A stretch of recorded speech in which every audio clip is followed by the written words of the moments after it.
Bienvenidos a Ojo y Vanguardia. Mi nombre es Natalia Vidal y este es un podcast para los amantes de las artes y para los que no las conocen también. El día de hoy tengo una invitada que me enorgullece. Su nombre es Sara Viloria, es colorista, autora y pintora. Y vamos a conversar sobre cómo a través de la percepción de los colores podemos percibir el arte en nuestra vida diaria.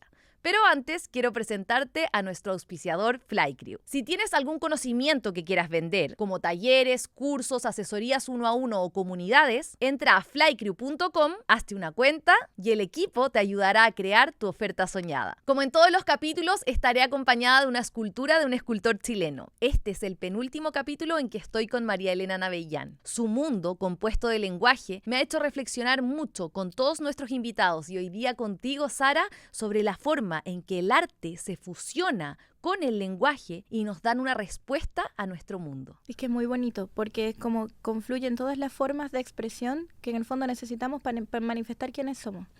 Hay una cosa muy bonita que a mí me gusta, que han dicho muchos pintores que escriben a lo largo como de sus trayectorias, que es: escribo cuando no sé cómo pintarlo y pinto cuando no sé cómo escribirlo. Y algo constante, como muchos pintores lo han dicho en algún momento, y es claro, esa suerte de comunión que se hace entre cómo decir una cosa y otra. A mí me gusta mucho la comunión que hay entre la pintura y la palabra, o entre el arte y la palabra, no solo la pintura. Porque creo precisamente como en ese matrimonio de cosas. Hay un artista chileno, el Damaso Gas, que hacía como caligramas, que era esta clase de dibujos que van haciendo una pintura y se te construye un paisaje. Y es súper bonito. Yo lo abordo personalmente un poco desde ahí. Y también lo digo eso como desde mucha humildad, porque muchos artistas lo han dicho, pero a veces he querido pintar algo y no me sale, pero lo escribo y siento que lo desborde todo. Y a veces quiero escribir y no consigo la forma y saco el pincel y en una jornada de trabajo salió una imagen que representó algo. Y que no sé si es demasiado amplio en contexto, pero que parte un poco de esa necesidad que tenemos de que algo debe existir porque aporta de alguna forma o porque quiero que otro se vea ahí también.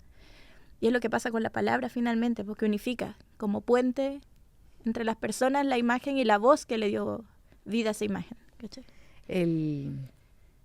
Es interesante lo que dices, porque yo también siento, yo no soy artista, no tengo habilidades manuales, pero uso mucho la palabra. Y cuando me topo con artistas que me escriben para que escriba sobre sus obras o les dé alguna interpretación, porque a veces ellos mismos se enfrentan al acto creativo un poco con arrojo, pero sin saber realmente qué están manifestando o qué emociones concretas llegan a colación en el momento en que están creando. Entonces siento que de alguna u otra manera el lenguaje a los artistas no siempre se les da fácil y es una forma de conectar al espectador, en mi caso, por ejemplo, a mí el espectador interesado, digamos, porque tampoco yo no estudié nada, pero a través de la palabra yo le doy una interpretación que no necesariamente es la misma del artista. Entonces como que se ramifican los efectos del arte. Sí, porque es finalmente el poder que tiene la imagen de qué evoca para cada persona, ¿cachai? Y es un punto interesante porque muchas veces hablamos de que el arte no necesita ser explicado, ¿no? Decimos, si te toca y eso trasciende cualquier cosa, pero igual es bonito cuando a través de los ojos del artista entendemos cuál es el universo que nos planteó, ¿cachai? Entonces, no sé, sería lo mismo para mí entender qué fue lo último que vio Van Gogh, sus últimos años de vida, sino pintar estos campos, ¿cachai? ¿Cuál es esa historia que se revela detrás de esa imagen? Y eso es muy bonito y se convoca justamente desde la palabra. Nos encontramos con ese tipo de inspiración en las cartas que le escribió a su hermano, porque de lo contrario no tendríamos acceso a ese mundo. Y de alguna u otra manera, porque, perdón que me haya tenido en Van Gogh, pero tú usaste al mejor de todos los representantes, ¿verdad? Pero no fue entendido en su tiempo precisamente porque su técnica era más tosca, no era figurativa, no, o sea, tenía algo que era muy intenso, digamos, era pura fuerza, pura energía. Y eso dentro del contexto en el que él vivió no se entendió. De hecho, él murió prácticamente sin enterarse de la revolución que iba a causar más adelante en el arte.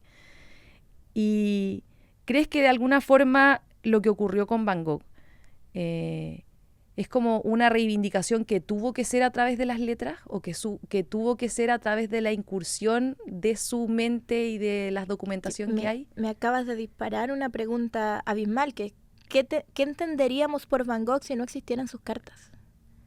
O sea, colapsa el universo Van Gogh, ¿cachai? Cómo lo entendemos, qué son esas imágenes, cómo vivía, qué sentía, todas las cosas que le decía al hermano, es súper interesante. Y sí, tendríamos otro Van Gogh si no tuviésemos las cartas que escribió Van Gogh sobre lo que estaba pintando. El mundo empieza a configurarse a través del lenguaje, no solamente de las imágenes que vemos, sino que a través del lenguaje, de lo que tenemos a disposición. Crea historia, interpretaciones, y también de alguna u otra manera podemos, incluso esa fusión cambia el destino o la guía que lleva la historia del arte, pero la vida también, la forma en cómo lo percibimos. Claro, que finalmente llevar ese registro. Hay también una analogía, tú ves los cuadernos de Miguel Ángel y de Da Vinci, y en términos técnicos, y esto es algo súper arriesgado, tal vez los historiadores, son esas típicas disputas en el arte, qué es más y qué es menos, pero en términos técnicos siempre se dice, Miguel Ángel tal vez tenía un nivel de dibujo muchísimo más producido que el de Da Vinci, tal vez había más estudio, pero Da Vinci tenía cuadernos. Entonces tenemos todos los registros de Da Vinci para revisar, y tal vez son dibujos, que finalmente el dibujo, las palabras también son dibujos, ¿no? Dibujamos la idea a través de una palabra. Cómo ese registro nos ayuda a generar un personaje o hacer un cuerpo de obra de él solamente desde la voz que tuvo, o esos espacios que tomó en silencio para dibujar. Hoy a mí me dicen un montón. Hablan mucho, aunque fueron... O sea, tú dices, el cuaderno de Da Vinci, ¿cómo hacía eso Da Vinci? No era rodeado de multitudes, solo tal vez en su espacio, no tengo idea, pero lo imagino de esa forma. Y ahora le habla a millones y a millones de personas a través de ese registro que parece tan frágil y tan vulnerable como un cuaderno. Súper interesante. Impactante. Sí. ¿Cómo llega el arte a tu vida, Sari? Tengo mucha suerte. Tengo suerte porque mis padres vienen un poco de la bohemia, ¿no? Mi padre es escultor de cerámica, raku, que es como una técnica japonesa, que era una mezcla de cerámicas con vidrios y colores fundidos y todo. Y yo crecí viendo esto. De hecho, tengo imágenes desde la infancia muy vívidas de mi papá construyendo estas piezas de cerámica y yo asombrada viendo salir del horno todos los esmaltes. Y mi madre, por otra parte, ya arquitecto, restauradora, se especializó en restauración, que tiene mucho que ver con los retablos de la iglesia, sobre todo con la era colonial aquí en América. Y mi infancia estuvo en espacios donde estaban restaurando piezas. Entonces, de repente yo a los 5 años me pasaba, no sé, las acuarelas, mi mamá estaba con el equipo restaurando un mural y yo estaba viendo esto. Por supuesto, en ese momento no lo procesas, es la vida nomás. Pero de grande siento que crecí rodeada de cosas que eran muy apasionantes. O sea, ahora veo cómo a través de mis ojos de niña veía las bolsas de pigmento en el suelo. Azul rey, amarillo ocre, rojo veneciano. Y para mí eso era el día a día. Y ahora digo, qué imágenes tan bonitas puedo rescatar de esa infancia. ¿Y cuándo fue la primera vez que tú te enfrentaste al blanco, rompiste el blanco por primera vez? Bueno, hay un montón de cosas que se van comulgando. Primero está mi historia personal de vida. ¿Puedo tocar esos temas? Por supuesto, ¿todo? feliz. Y que es algo que tal vez pocas personas conocen de mí o que no se ve, por supuesto, a través de las redes. Y yo, si bien tuve un universo muy hermoso desde la infancia, que lo amo y me constituye, también viví episodios siempre lidiado con depresión. Y depresión severa. ¿Puedo avanzar acá? Por supuesto que sí, sin yo estoy lugar cómoda. a dudas. Y esta depresión me llevó en muchas oportunidades a plantearme incluso desde muy niña si tenía sentido o no la vida, ¿cachai? Incluso en un momento determinado en que yo digo, vale la pena vivir y trato de atentar contra mi vida. Y el blanco surge como una respuesta a esto porque pasé muchos meses internada en un hospital después de este atentado contra mi propia vida. Y lo digo con mucha valentía porque me siento muy feliz de salir de ahí. Yo me lancé de un 3er piso. Y recuerdo perfectamente el momento en el que salgo del hospital y el sol estalla en mi cara y veo un blanco profundo que me ciega. Y no sé si tenía conciencia de pensar en el blanco como color, pero sí como la nada. Fue como, hay algo que está antes que todo y que se revela desde este punto. Tal vez era muy niña, pero estaba pensando cosas mucho más profundas de las que yo podía entender. Se me fui a una volada súper personal. No, está perfecto. La primera vez que de alguna u otra manera, porque en tu carrera lo que nosotros conocemos a través de las redes sociales, tú estás muy vinculada al color, no solamente desde lo técnico y de la enseñanza, la educación, etcétera, sino que de alguna u otra manera los colores relatan tu vida. Uh-huh. Y eso es una comunión muy linda, es decir, cómo a través del color uno puede representar sentimientos, sensaciones, emociones, pulsiones, etcétera. La primera vez que reflexionaste respecto de cómo el color se conecta contigo, con lo que ocurre en tu fuero interno, con tu sensación, ¿fue en ese minuto? Sí, sí, absolutamente. Y es para mí muy íntimo además que sea desde el blanco, ¿no? Que el color originario, la luz que le da vida a otros colores. Pero sí diría que en ese momento me doy cuenta de que toda la vida estuve relacionada desde algún tipo de pasión con el color. No sé, las vacaciones con mi abuela que cosía y separaba los botones por colores y yo me sentaba a jugar con esto y eran... Pero el momento en el que de alguna u otra forma se fractura la vida, porque no cualquiera sabe esto, pero cuando atentas contra la vida de alguna forma, hay un antes y un después. Hay un nuevo nacimiento, lo busques o no lo busques, sobre todo si afortunadamente lo sobreviviste. Y desde ese punto de partida, sentir que el blanco está ahí en la cara, reflexionar por primera vez, blanco, el sol es blanco, me cegó, estoy viva, puedo verlo. Hay algo que me está pasando en este momento que va a determinar mi vida entera, y así ha sido. Así ha sido. Pasaste, voy a hacer una reflexión, porque uno, me imagino que si yo intuitivamente tuviese que ponerle un color a la depresión, es negro. Uh-huh.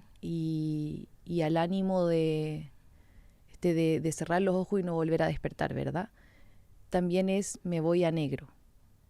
Y siento que por supuesto uno toma conciencia de eso cuando pasas directamente de negro a blanco, que es el opuesto, el 180 grados. ¿Pasaste de negro a blanco o hubo espacios así como te despertaste, abriste los ojos y viste el blanco y pudiste verlo tan claramente que ya no pudiste desprenderte de los colores? ¿O fue más bien una reflexión que vino luego, posterior a ese momento? Sí, es que es como la sensación de cegarme ante la luz y después de cegarte absolutamente solo te queda en adelante ver. Yo diría que desde ese momento todo fue eventualmente más positivo y no quiero que suene como algo reduccionista, como y después de esto el mundo es hermoso, porque la vida es difícil, todos tenemos bemoles y colores distintos, de cualquier forma. Pero sí ser más consciente desde ese punto que podían existir, o sea, quedo cegada un momento y luego vuelvo a ver y es, el mundo está acá y tengo que reflexionar en torno al mundo. Y parece un poco rebuscado, pero en verdad no lo es. Y desde ese momento, tener la suerte de que se ve un árbol verde, qué hermoso verde, detente a verlo porque estáis viva. Si ves un plato de comida, la mermelada, qué precioso, mira cómo brilla este rosa, está brillando en el plato. Y es aprender a poetizar el mundo desde los colores. Creo que es un poder. No sé si sea necesario... O claramente no es igual para todo el mundo, no quisiera decir que tuve que vivirlo de esa forma para que así fuera, pero así es y lo abrazo, ¿cachai? O sea, me encantaría decir que no necesité toda la tormenta para que saliera el arco iris, pero salió. Qué linda reflexión, que necesité la tormenta para que salga el arco iris. De alguna u otra manera, la historia con sus refranes, con su capital cultural, social, también le atribuye a los colores ciertas cualidades, ¿verdad? Hemos tenido la fortuna de conversar harto y yo de leer tus escritos, y me gusta mucho la forma en que tú no solamente vinculas los colores a experiencias personales que te han ocurrido y que todos vivimos en la vida diaria. O sea, escucharte decir esto, el blanco se presenta en vidas, o sea, en momentos, de la vida que son de luz. Y está asociado literalmente a la palabra claridad, el mundo de las ideas, quizás al despertar. ¿Qué otros colores de qué otra forma los colores los podemos encontrar en la vida diaria y los podemos encontrar también en la historia del arte como significantes de nuestra existencia?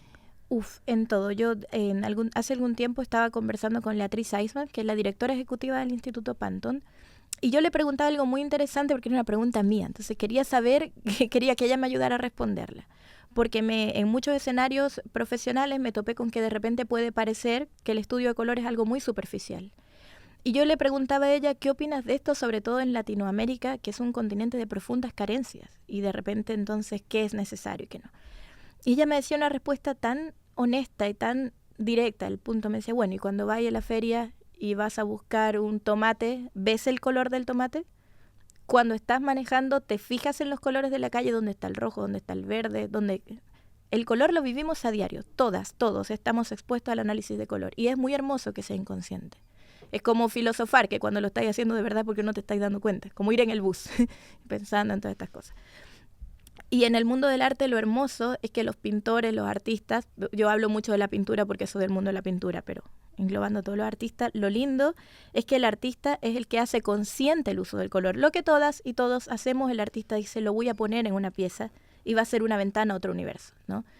Cuando un artista ya logra construir su mundo, como di con el estilo, di con mi voz, di con y tú entras y ya, un mundo nuevo acaba de existir, ¿qué colores elegiste? ¿Sería de la misma forma si hubiese elegido otros? Por ejemplo, repetimos un poco a Van Gogh, los girasoles que ahora están casi café, porque elegía el amarillo de cromo, porque era el color más brillante. No había forma en ese momento de saber que ese color se oxidaba porque era un color nuevo. Entonces Van Gogh no sabía que muchos años después, primero iban a seguir los girasoles, pero además de otro color. Y así sucesivamente, a mí me apasiona cada vez. Y de hecho, incluso con pintores amigos, artistas, cuando tengo la oportunidad de ir a sus estudios, a sus casas, yo veo siempre cuál es el color que más usan. Por ejemplo, si una latita de acuarela, ¿cuál es el color que tiene menos?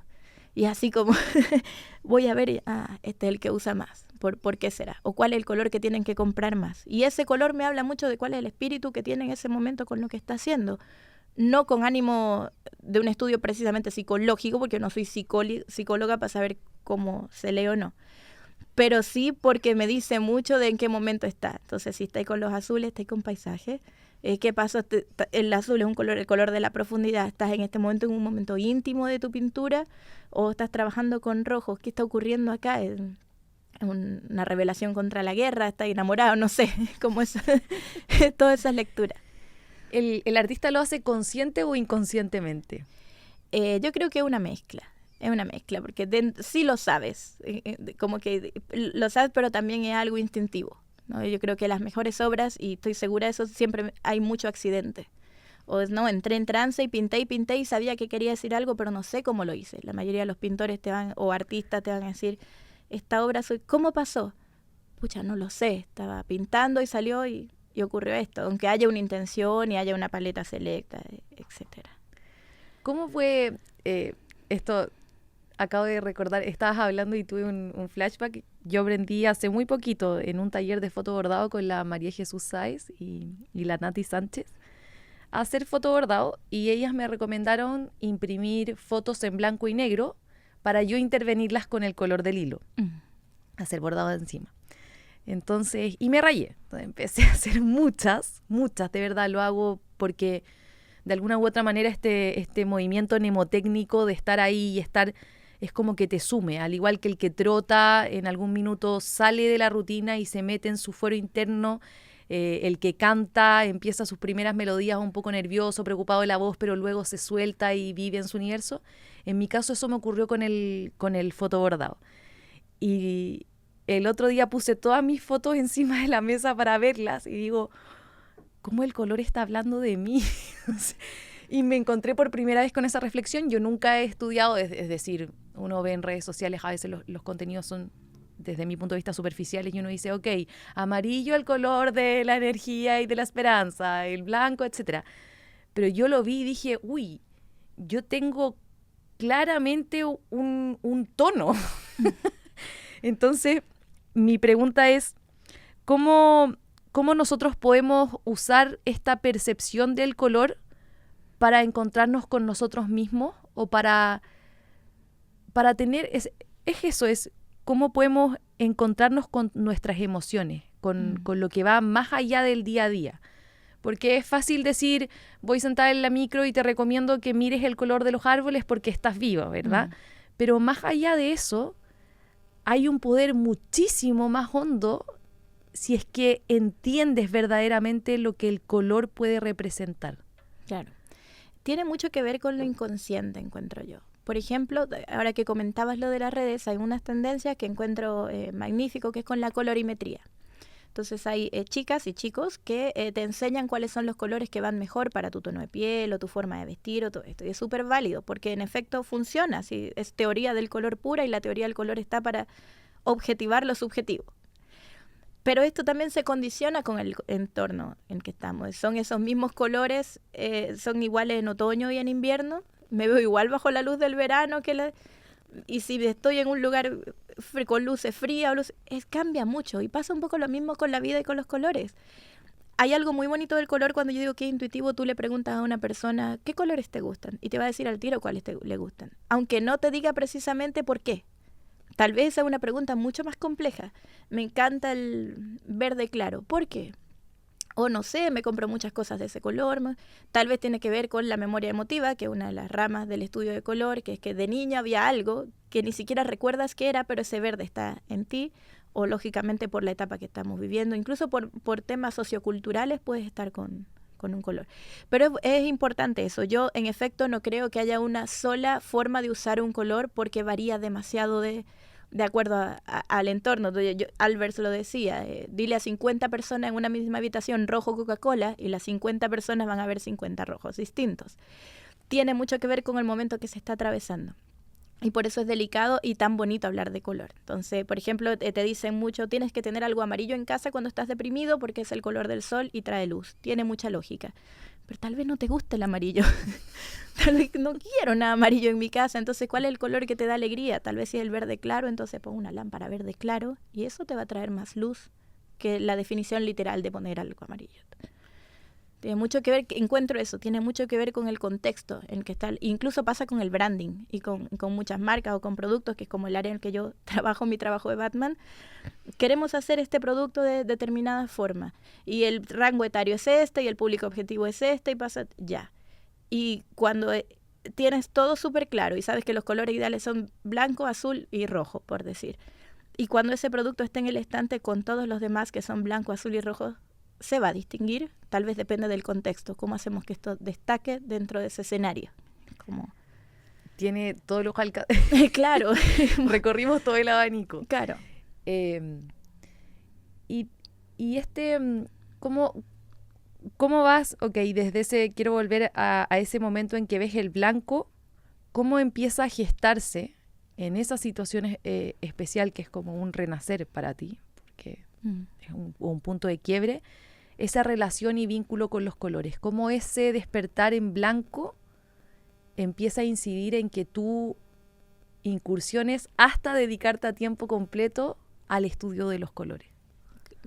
Partiendo por lo personal, como te comentaba, mi madre es restauradora.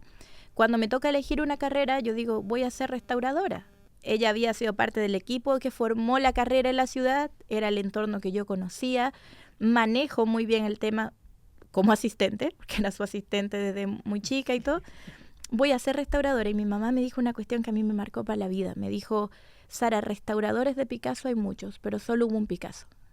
Yo quiero que tú seas Sara, estudia otra cosa. No me dijo estudia artes, pero fue... Y también me instaba a que me fuera, ve a otra parte, si te tienes que mover de ciudad, de país, hazlo, pero busca algo, tú tienes una voz. Yo desde muy pequeña escribía, no dibujaba ni pintaba tanto, pero creo que tenía que ver con esto de que yo escribía y siempre iba cultivando como un universo personal. Decido estudiar artes eventualmente y mi primer tema de estudio era la levedad. Y pintaba chicas cayendo. Pintaba cuadros y cuadros de chicas cayendo y nunca me complacía lo que pintaba y siempre les terminaba haciendo un baño de blanco. Y quedaban como un dibujo que se veía como que no era un cuadro que a lo lejos era blanco, pero te ibas acercando y están estos torsos, esta levedad cayendo. Ahí empecé a entender que había un poder con el color que yo tal vez estaba evitando, como que recurría al blanco como mi zona segura. Blanco, blanco, blanco. Y bueno, termino de estudiar arte y siempre estaba esta pasión.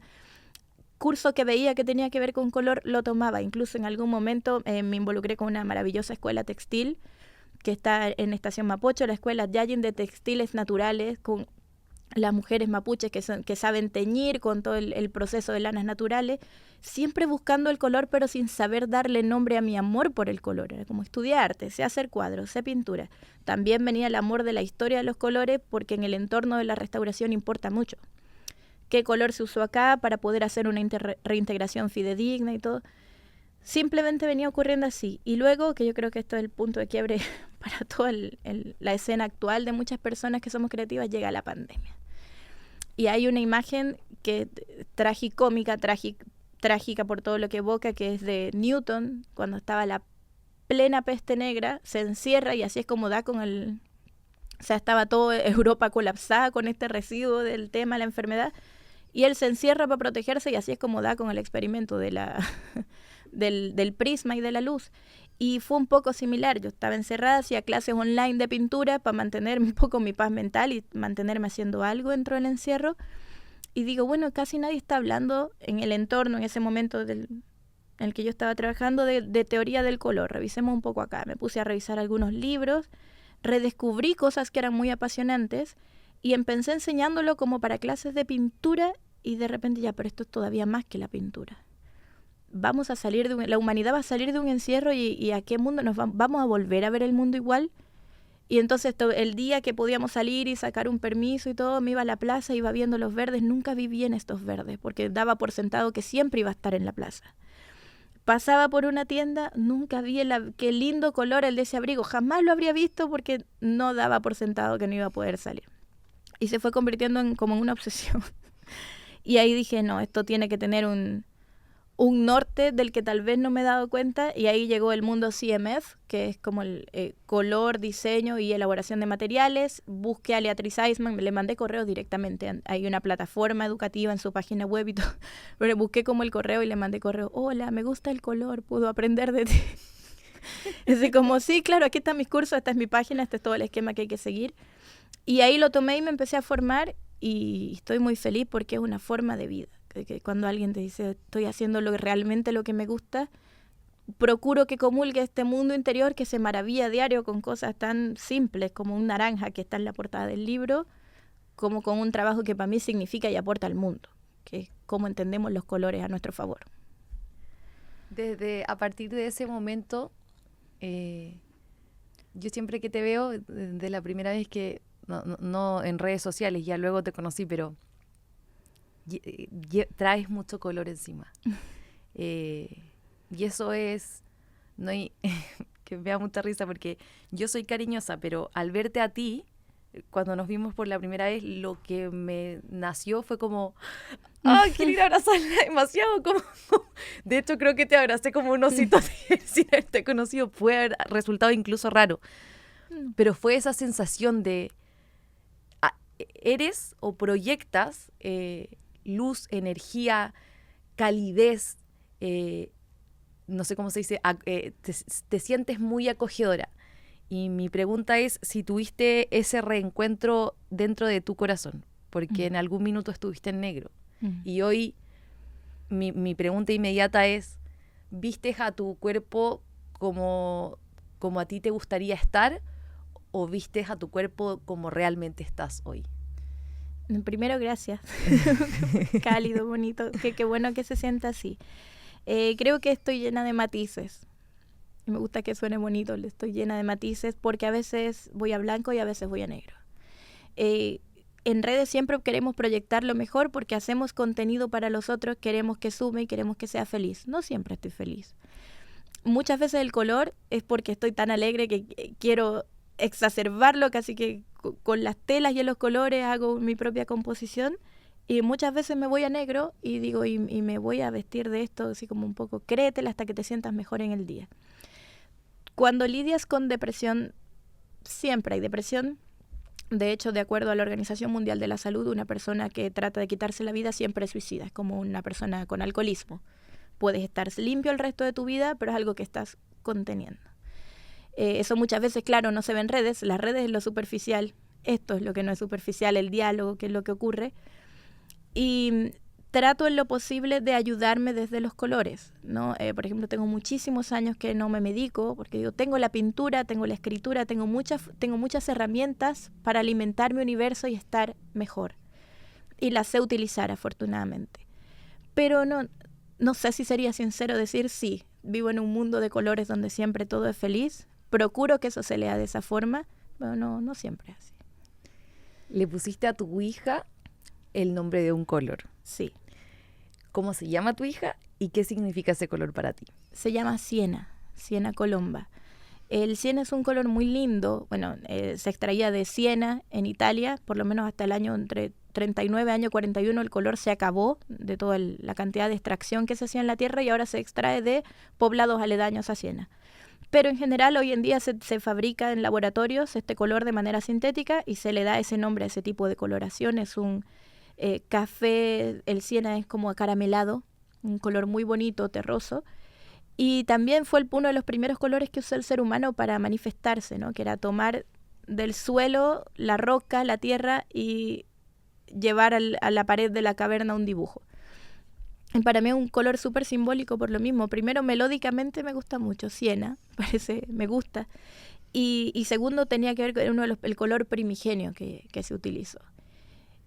Y cuando Siena nació era, claro, una pelotita blanquita, rosadita, y yo decía, me acuerdo que una abuela decía, es como rosa de Siena, es como rosadita, pero es Siena, es una de las imágenes más hermosas que tengo en mi memoria.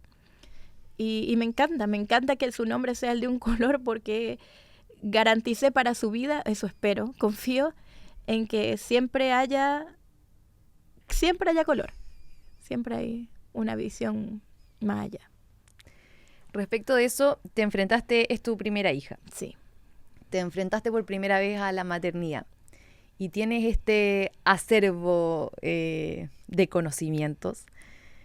¿Cómo o qué piensas, o cómo te gustaría que Siena creciera pensando, reflexionando en torno al arte, como tenerlo no solamente como algo que percibir o como espectador o como una actividad que puede favorecer, qué sé yo, su creatividad o sus funciones motoras, sino que como una herramienta para la vida?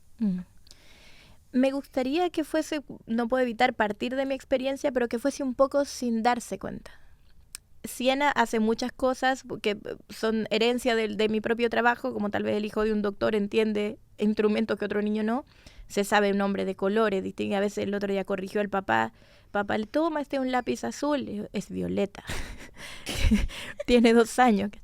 Pero trato en lo posible de no racionalizarlo. Creo que es muy importante que esté expuesta al arte. Tiene un montón de libros de colores, de dibujos, le doy todo lo material. Quiero que aprenda a expresarse con todos los medios plásticos posibles, porque eso importa mucho, o sea, tener el lápiz, tener la hoja. Vi la entrevista de Tola que lo graficaba magníficamente. El niño necesita esa posibilidad del cuaderno en blanco. Pero en lo posible tampoco quiero racionalizarlo tanto que sienta que tiene que hacerlo. Quiero que lo haga. En un contexto ideal, ojalá la infancia estuviese expuesta, o las infancias estuviesen expuestas al arte de esta forma, que entendamos que es tan necesario expresarnos que hay que hacerlo nomás, no hay que sentarse, no hay que ir al museo. Trabajé en un tiempo en un museo y recibíamos grupos de niños, yo ayudaba a planificar como las actividades educativas y eso me enseñó mucho para Siena, para lo que trato de mostrarle a Siena. Y el objetivo no era que a los niños les gustara ir al museo, porque por ejemplo yo no disfruto el fútbol como lo puede disfrutar otra persona, pero sí que entendiera que era un espacio al que podía acceder cuando quisiera. No estás obligado a que te guste esta obra, no estás obligado, que la idea fue hay que ir y estar serio y todo, pero quiero que sepas que es un lugar que te puede recibir cuando tú quieras estar bien. Y pasa un poco lo mismo, no voy a pintar con ella a diario, a lo mejor ella quiere jugar a la pelota o hacer más deporte, y eso es absolutamente igual de necesario. Pero quiero que sepas que si un día estás mal, en esa mesa, con esos lápices de colores, hay una posibilidad de estar bien. Eso para mí es muy importante, al menos como mamá. Y bueno, ella tiene 2. Sí. Y ya pinta. Sí. No, y yo soy súper fundida, entonces hace pinturas y lo que hicimos fue tomamos unos marcos de retail chicos y se los pusimos a su altura en la casa. Entonces como 2 cuadritos que tú vas caminando y son los cuadros de la altura de ella. Y le hicimos show y me acuerdo cuando pegamos el primero le dimos un juguito. Esto es un show, yo creo que para los papás, siendo lo más honesto posible. Hicimos un juguito y el cóctel y se reía. Probablemente no lo recuerde, pero una emoción, un refuerzo positivo. Una idea que es positiva y que le hace bien y que en el futuro ojalá vaya cultivando también. Quiero volver al lenguaje, a las letras y el arte, que están vinculadas pero no necesariamente. Para ti y en tu experiencia personal, ¿qué tienen las letras que no te permita el arte? Que tiene, creo que definitivamente tiene que ver con lo directo. El arte es muy abierto y ahí un poco reside su magia. No quiere decir que la palabra no lo sea, pero tal vez es mucho más fácil conducirte para construir un mensaje. Digamos, cuando estáis leyendo a un autor, a una autora, a través de sus palabras tú creas la imagen, la belleza de los libros, ¿no? Cada persona que lee el libro se hizo una película absolutamente distinta, con tu bagaje de imágenes, tus colores, la atmósfera que le quisiste dar. Tal vez leímos el mismo cuento y para mí un cuento que es todo en sepia, para ti fue a multicroma. Eso es un poder muy bonito, que vas dirigiendo una narrativa, mientras que con la pintura, ahí podemos verlo claramente, todos pasamos por la etapa de descripción. Un cuadro, no sé, tiene un auto azul, casa roja, etc. Tienen distintas formas de poetizarlo, porque no quiero ponderar como que uno resulte mejor que el otro, pero sí son distintas formas de abordar el imaginario, ¿no? Diría que la palabra te proyecta a mundos más abiertos, en el sentido de que tú vas imaginando lo que ocurre, y la pintura puede que te lleve a mundos más sensibles, que es una imagen directa. En un segundo te capturó y puedes estar en el museo y se te salió una lágrima y fue un segundo. No necesitaste leer toda la página para emocionarte. Como ese poder, esa imagen me hizo algo. Recuerdo cuando yo tengo recuerdos muy lindos de mi papá. Debo haber tenido como 13 años, entre 10 y 13 años, y nos dieron a leer Tom Sawyer a todo el mundo. Y también El Principito, pero voy a utilizar Tom Sawyer porque estábamos en el living de mi casa y mi papá leía, pero yo iba siguiendo la lectura.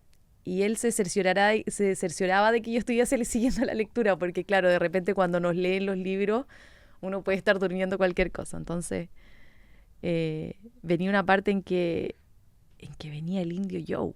Entonces, y mi papá es súper expresivo para leer. Y venía el indio Joe y yo... Ese miedo de infancia, ese miedo inocente, ese miedo que te lo juro que yo podría decirte que me entró por las costillas y me invadió absolutamente todo el cuerpo. Me acuerdo incluso que como que sentía que tenía azúcar en el brazo, como kilos de azúcar en el brazo tiritándome. Vuelve a mí todas las veces, yo no puedo olvidar eso.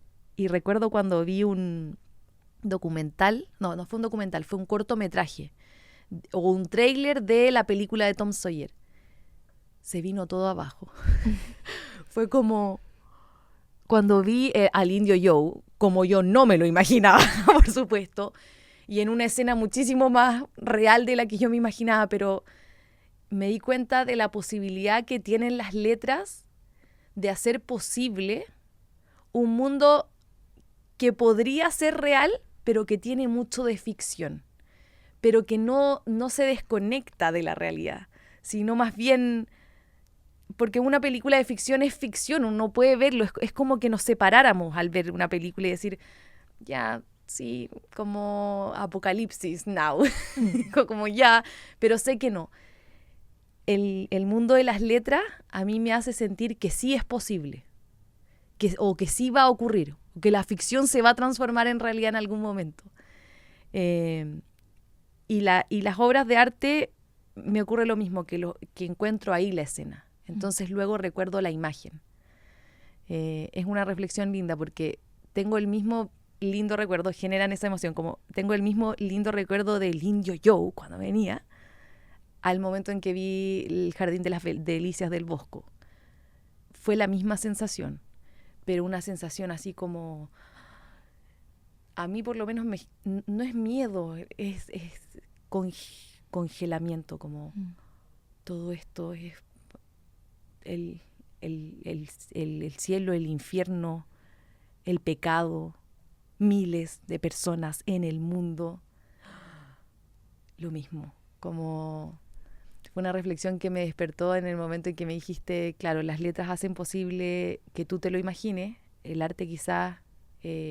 tú despliegas tus sentimientos, pero el otro lo percibe también como con su sensibilidad. Sí. Y el poder, hay cuadros que te tocan, eso que te pasa a ti, por ejemplo, me ocurrió a mí con Las Tres Gracias de Rubens. caminando en el museo, están estas 3 mujeres gigantes y veo la pincelada de la celulitis. Y son imponentes y está una de espalda mirándote, y te lo juro que me emocioné. O sea, una mujer que creció en un siglo donde todas las revistas nos muestran una plasticidad ficticia, y veo este cuadro gigante hablándome del pasado de estas 3 mujeres imponentes. Es maravilloso. Me hace reflexionar mucho, que es un poco tu propio trabajo también, de los escritores que hablan sobre el arte y cómo nos hacen volver a mirar las piezas. A mí me encanta, tengo como mis investigadores favoritos que los leo y para mí son casi poetas. ¿Qué me están contando? Hay un Didi Huberman tiene un texto sobre la encajera de Vermeer, y es un cuadro de una mujer que está hilando. Pero yo, hasta que lo leo a él describiendo el cuadro, no reflexiono en esto. Él dice, el cuadro está pintado con una perfección absoluta, las pinceladas, usó Vermeer un pincel pequeñísimo, etcétera. Pero donde están los hilos, Vermeer pintó como Pollock. Y claro, tú le haces como un zoom, una imagen en digital, y son un montón de hilillos chorreados en rojo, y por eso se ven tan prolijos los hilos. No fue que pasó el pincel para que se viera perfecto, sino que están perfectamente fluidos. Y Huberman dice, ahí donde pinta como Pollock, en ese rincón del cuadro, de un cuadro de 1600, hay una explosión. Entonces, el rojo de esos hilos es una cosa que te apasiona, así que quiero verlo y tener ese rojo súper grabado en la memoria. O Humberto Eco también lograba eso, cuando te describía el arte de una forma que te hacía volver a mirar, y de repente ya no era un cuadro con una pared roja, era un rojo con una pared. Como es el poder de esa imagen. En las redes sociales yo incursiono y hago mis propias interpretaciones, o por supuesto algo de investigación y tal, pero me toca mucho el espectador que dice, bueno, esto lo pude hacer yo, o en realidad si no fuese famoso no sería nada, no me vengan con pavadas y cosas de ese estilo. Y a mí se me ha hecho, o sea, me he cuestionado y reflexionado, porque tengo que decirte, como si yo tuviese que definirme como activista de algo, sería como de mostrar, mi sueño es poder mostrarle a esa persona lo que realmente significa, como, y que lo entienda. Me encantaría ver como la cara de decir, no, a verle una cara así, asombro, como, ahora lo entiendo. ¿Cómo abordas tú esa tarea? ¿O crees que tenemos alguna...? Sí, yo creo que hemos perdido un poco de fe en nosotros como seres humanos, absolutamente, porque te pasa, volviendo al ejemplo de la feria, ves, no sé, una frutilla, qué belleza de frutilla, ya hemos pasado por ese momento, pero mírame estos pimentones, cosa hermosa. Y el pimentón existe porque su naturaleza fue crecer y llegar a la feria. Pero a veces nos cuesta tal vez ver al ser humano que estaba detrás de esa pincelada, y sí, es solo una pincelada, pero también te puede impactar, exactamente igual que el pimentón. De la misma forma te puede conmover. ¿Por qué nos cuesta tanto darle el voto de fe? ¿Porque lo hizo alguien? Como que siento que hay una desconexión humana que es interesante analizarla. Hay como una imagen un poco odiosa que una vez de un artista que hace como imágenes vintage con textos irónicos, no recuerdo el nombre del artista. Y estaba como una mamá con el hijo en la galería, y el niño le dice, eso podría haberlo hecho yo. Y la mamá le responde, pero no lo hiciste. y creo que es eso, ¿no? Es muy fácil enjuiciar, o tal vez porque no estamos acostumbradas y acostumbrados a mirar. Como que cuando tenemos, y no pasa por el intelecto. No digo porque hay que tener un bagaje importante, no. Solo detenernos a mirar, que es lo que mucha gente tiene, una vida súper simple, aislado en el campo, y miran todo el tiempo y son profundamente felices. No nos colonizó la imagen digital, la era post-internet, todo se puede hacer rápido, todo se puede hacer fácil. Si logro esto con un clic, ¿por qué me tiene que impresionar? Es detenernos, contemplar. Ese color que está ahí probablemente está por un motivo o no, descubrámoslo, como que siempre solo con detenernos a ver puede tener un poder esa imagen también. Es interesante eso, porque de alguna u otra manera para poder acceder, porque el prejuicio gana, ¿verdad? O sea, es decir, sobre todo con redes sociales, que es muy fácil. Me detengo en lo que me interesa, continúo si no me interesa, pero en aquellas personas, y quiero detenerme en esas personas, porque como es mi misión y puedo aprender de ti, me apropio del espacio. A esas personas no les es indiferente, porque no pasaron de mi video. Sencillamente es como, no solo tengo tu interés, sino que tengo tus afectos. Muchas veces se dice como cuando pasas del amor al odio, aún hay amor, porque pasar a la indiferencia es lo que debiese ocurrir para que no te interesara algo. Entonces, si esa persona no encuentra algo realmente interesante en la obra que ve, ¿cómo uno le explica? No en realidad, porque ¿cómo le explico que la molestia que le puede resultar también tiene algo que ver con un encuentro consigo mismo, como con un análisis, con algo que rescata porque de alguna u otra manera se detuvo? Me pasa esto, con Tola lo conversamos también, pero con Duchamp, que no quiero ir al punto porque ya he hablado mucho de eso y tal, pero ¿es la provocación uno de los fines del arte? ¿Por qué es provocar? O sea, o es el enojo o la rabia, porque la rabia también, mucha rabia contenida en, ok, son 2 rayas y se vendieron a muchísimo dinero. ¿Eso es también un resultado del arte? Vuelvo mucho a estas frases, porque como lo que voy desglosando, pero que dice, el arte debería incomodar al que está cómodo y debería darle paz al que está incómodo. Y yo pienso que eso es una fórmula muy asertiva. Si estamos absolutamente cómodos con el mundo que tenemos, no estamos bien. Pero si estamos muy incómodos con el mundo que tenemos, debería existir algo lo suficientemente sensible para traerme paz. Y yo creo que esa es una respuesta muy, muy honesta para congeniar con esto. Sobre la forma de ver, yo lo entiendo. A veces tenemos que evitar, yo hablo mucho de esto de colonizar con la imagen. No tiene que gustarnos. La directora del área de diseño del MoMA tiene una charla que a mí me gustan mucho y ella dice que ella en el museo hace lo mismo que en el restaurante. Dice, no llego y pido todos los platos. Me voy a saturar, no me va a gustar ninguno. Me hago una vuelta muy rápida por la sala, paseo y cuando sé que hay algo que me llamó, vuelvo a él. Y la atención se la doy a esa pieza. Y creo que es una forma muy linda de conectar. Algo me gustó ahí porque voy a volver, voy a tener un diálogo con esa pieza y tal vez fue mucho más efectivo que recorrer 4, 5, 6 pisos porque hay que consumir, que es un poco la idea de lo digital, ¿no? De pasar y pasar con el dedo hasta que ya no importe lo que estoy viendo. Y parte mucho desde ahí, tal vez date la oportunidad de ver, descubre, pasea. Es que no me gustan 10, que no te gusten, está perfecto. Es la idea, no nos gusta todo en una tienda, no nos gusta todo al comer, no tiene por qué gustarte 10 obras. Pero tal vez hay una que sí te dice algo y esos 10 minutos con esa obra valen más que 2 horas con cientos y cientos de piezas.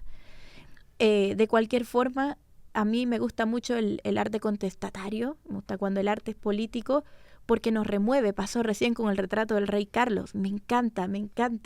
Amo que haya... Y un retrato, estamos hablando de que un retrato generó nuevamente conversaciones. Cuando es que el arte ya no asombra, todo está hecho. Y de repente llega Jonathan Gio dice, al rey lo voy a pintar de rojo. Y el mundo entero está hablando de un retrato. Genio. Y eso es, y no todo el mundo le gusta. Y ahí reside el valor de esa obra. Que se generen discusiones, no está hecho para gustar a todos. No es que me incomoda porque lo asocio a la monarquía y a X tema. Hablemos de eso. ¿Por qué? No, a mí me encanta porque amo el rojo y le da carácter. ¿Por qué? Es apasionante. Voy a la última parte del podcast, que ya más o menos lo tocamos, pero que tiene que ver con nuestros niños. Es una sensación personal, pero yo crecí en un colegio, o sea, yo me formé en un colegio muy chiquitito, de un curso por nivel, éramos 500 alumnos en total en todo el colegio, y no tuve una proximidad con la historia del arte como la tuve con el ramo de arte. Es que en el fondo me enseñan las herramientas que necesito para probablemente incentivar la creatividad, pero más bien como para cumplir con el currículum. Hubiese querido muchísimo que me vincularan afectivamente con el arte. no sé si desde la historia, ojalá desde la historia, porque yo la amo, pero sí con estos significados que hoy día conversamos contigo, que es, ok, cuando haces perspectiva, sí, te va a resultar y vas a poder ver profundidad en el plano. Pero más allá de eso es, fíjate cómo con tus manos puedes hacer una representación que tú moderas, que tú guías en una hoja en blanco, que depende de ti. ¿Cómo podemos desde la educación, no sé y esto es como una reflexión tuya, no vamos a solucionar el mundo, pero ¿cómo crees que podríamos no obligar, sino abrirle los ojos a los niños, presentarles la forma en que el arte podría ser una oportunidad de encuentro consigo mismo, de abrir el mundo sensible?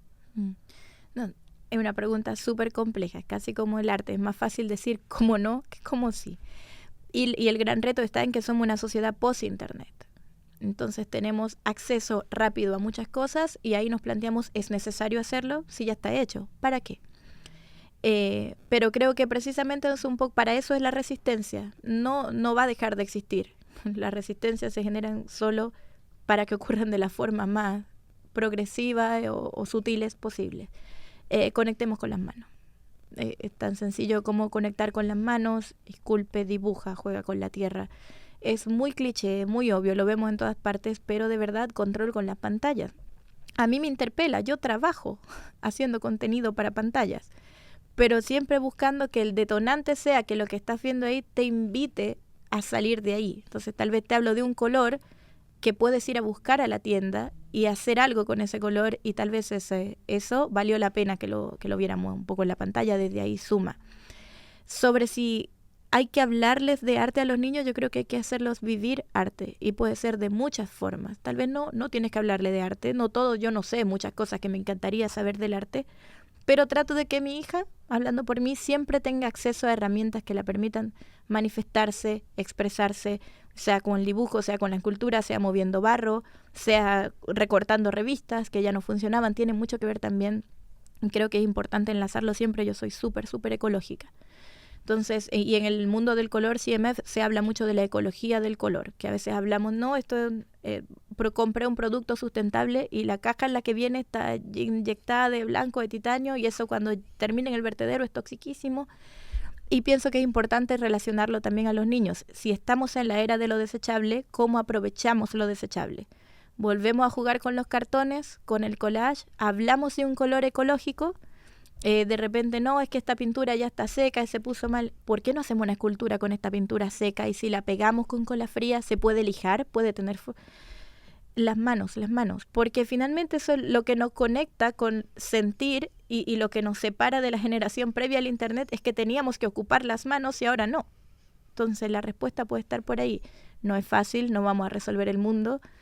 En momentos, días súper ocupados, yo he tenido que recurrir a algún mono en la tele con mi guagua. No quiero hacerlo, me toca, pero sí recurrir, de hecho, en lo posible a lo análogo. Por ejemplo, lo que sí hago es ponerle muchos monitos antiguos, porque lo vi y me puse a investigarlo y es cierto que tienen muchos menos planos por segundo. Entonces no están hiperexpuestos a imágenes rápidas todo el tiempo, sino que hay unas narrativas más lentas, similares en lo posible a lo que es sentarse con un libro, jugar un poco con esos polos. La Caro Pérez Stephens, no sé si la ubicas, pero yo me encontré con ella en una charla de jardín y dijo algo que a mí me enloqueció. Lo primero es que en el jardín yo tengo la fortuna de que, no sé si la fortuna porque lo sabíamos, así que fue más bien selectivo, pero el primer día en que yo fui a visitar el jardín de mi hija, nos recibió Claude Monet.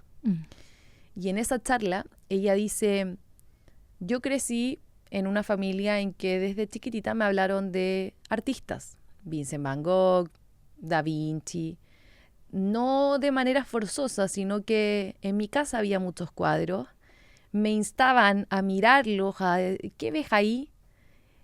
¿Cómo te sientes? ¿Cuál es tu color favorito, lo que hablábamos?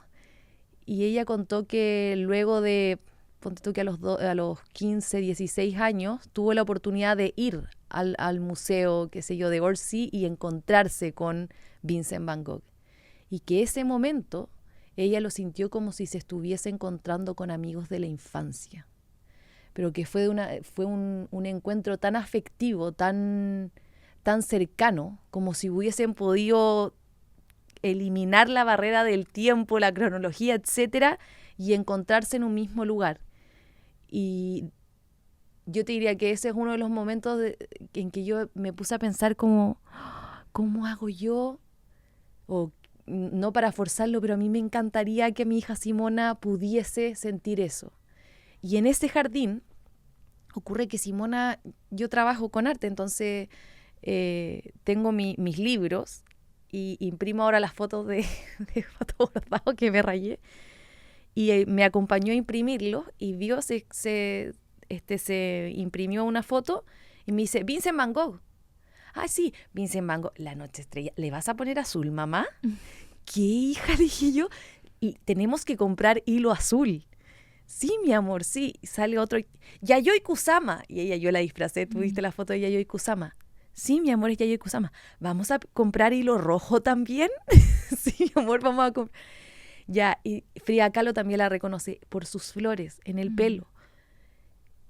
Y esto, no estoy segura si esto es como una gozadera para mí, como orgullo, esto es súper egoísta de mi parte decir, oh, qué bueno. Pero en sus ojos yo veo que le brillan.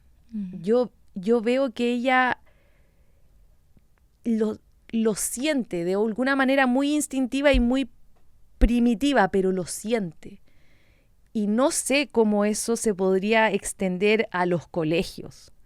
Porque una cosa es que los niños hagan, por supuesto, ellos se conectan de esa manera y el creativo o al niño artista, al que nace artista y ya está, va a querer volver a ese momento miles de veces. Se le va a notar como el que es deportista, como el que es, qué sé yo, teatro, etc. Pero la historia del arte siento que es una deuda. Como, ¿por qué aprendemos de Carlomagno? ¿Por qué aprendemos de Cleopatra? Y no tanto, no digo que no en completo, de Leonardo da Vinci. ¿Por qué? Son preguntas complejas, muy complejas, pero sí pasa por muchas cosas. Primero, el artista se constituye desde su emocionalidad. Y la historia que construimos como humanidad se refuerza en victorias que no están necesariamente ligadas a lo emotivo. Entonces, si vamos a hablar entre el que le dio el futuro económico al país y entre el que estaba en su pieza haciendo magia porque le inspiraban las flores, bueno, ahí se pondera. Pero es súper interesante eso porque en efecto cuando conectamos con las historias de otros, primero podemos decir, yo me he sentido así. O había personas que se sentían de una forma, hicieron algo con eso. Con las emociones también puedo ser productivo, que es un poco lo que pasa con el arte, ¿cachai? Que es esta idea de, no es útil, qué bonito. O cuando el que no quiere estudiar arte, ¿para qué? ¿En qué sirve? Y sirve mucho.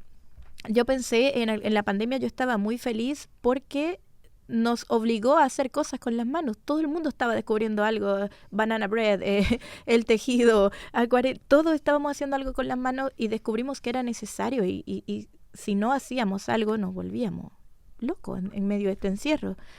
Ojalá verlo que sigue siendo igual de relevante, solo que la rutina nos consume, etcétera, y específicamente en los colegios se tienen que llenar un currículo de un montón de habilidades que hay que cumplir, pero tal vez estas niñas y estos niños no saben decir cómo se sienten.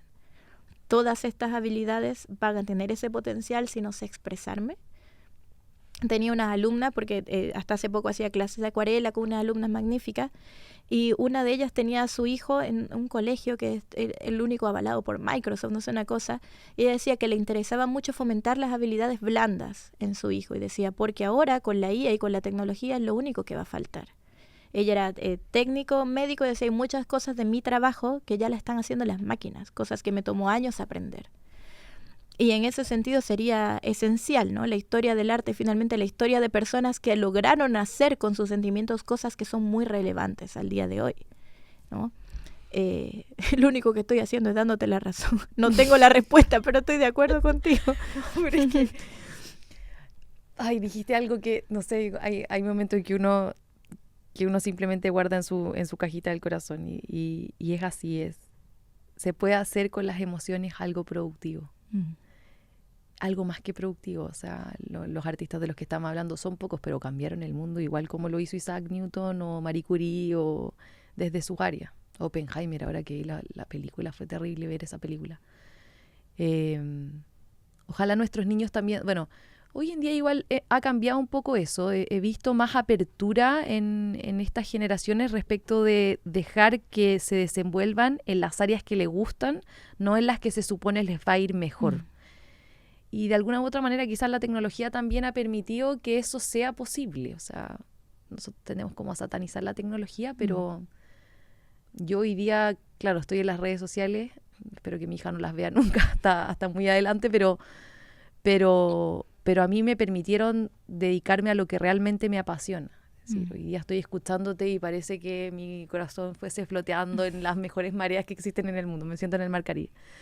Entonces, es lindo también fomentar eso en los niños. Es decir, no importa que sea, estúdialo, investígalo, llega hasta lo más profundo y lucha por ello.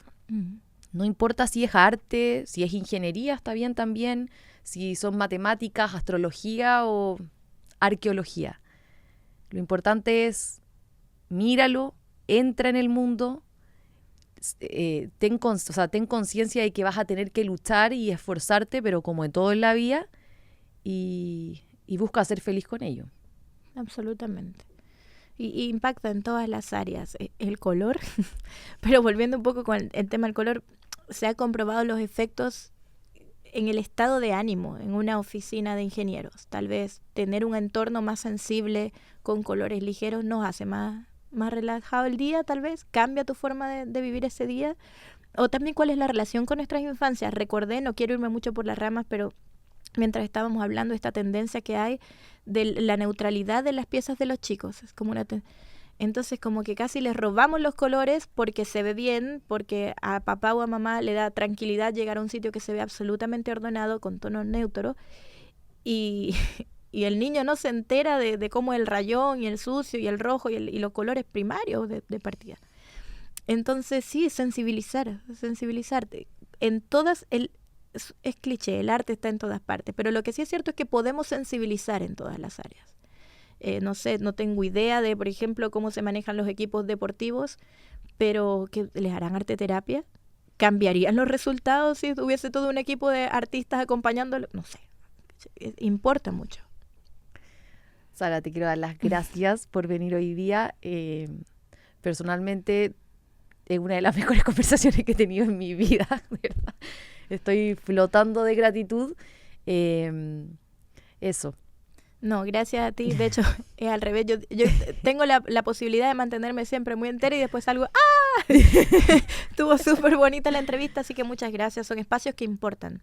Importan mucho estos diálogos y en lo posible que cada quien que lo escuche sí conecta con estas ideas y de ahí se van desentrañando cosas. Se me ocurrió ir al museo porque escuché esto, la Nati dijo aquella cosa. Maravilloso. Si conseguimos eso, y siento que, bueno, ojalá mucha gente escuchar este episodio, pero si conseguimos mover a 10 o un niño a crear, o a un papá a despertar un día más consciente del valor de la vida, para mí es pega hecha. Así es. Gracias. Gracias a ti.